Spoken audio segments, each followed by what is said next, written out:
তুষার আমার সাথে নেপালে বসে যেসব ভিডিও আমাকে পাঠিয়েছে, যেসব নগ্ন জিনিস আমার কাছে আছে সেগুলো আমি প্রকাশ করতে বাধ্য হব। তুষারের উদ্দেশ্যে আমি বলতে চাই এবং এনসিপি যারা আমাকে নিয়ে নোংরা খেলায় মেতে উঠেছে তাদের উদ্দেশ্যে আমি বলতে চাই, আপনারা যদি এই মিথ্যা প্রচারণা থেকে বিরত না থাকেন তাহলে আমি বাধ্য হব তুষার আমার সাথে নেপালে বসে যেসব ভিডিও আমাকে পাঠিয়েছে, যেসব নগ্ন জিনিস আমার কাছে আছে সেগুলো আমি প্রকাশ করতে বাধ্য হব।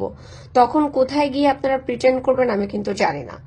আমি ওয়ার্ন করছি, আমি জনসম্মুখে চাই তুষার যেন আমাকে সরি বলে। এই যে আমি যা কিছু প্রকাশ করতেছি সেগুলো কিন্তু বানোয়াট কিছু না।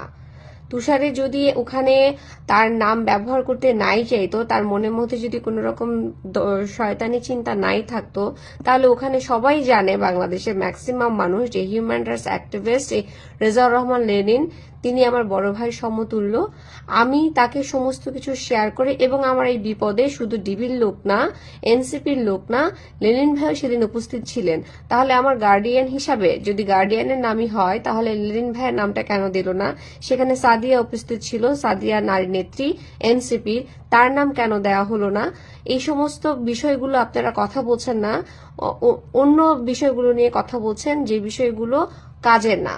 যদি আপনারা আমাকে সরি না বলেন, দুঃখ প্রকাশ না করেন, ভুল করেছেন সেটা স্বীকার না করেন, তাহলে আমি বাধ্য হব আমার কাছে তুষারের যে সমস্ত ভিডিও এবং ছবি আছে সেগুলো প্রকাশ করে দিতে। Thank you so much.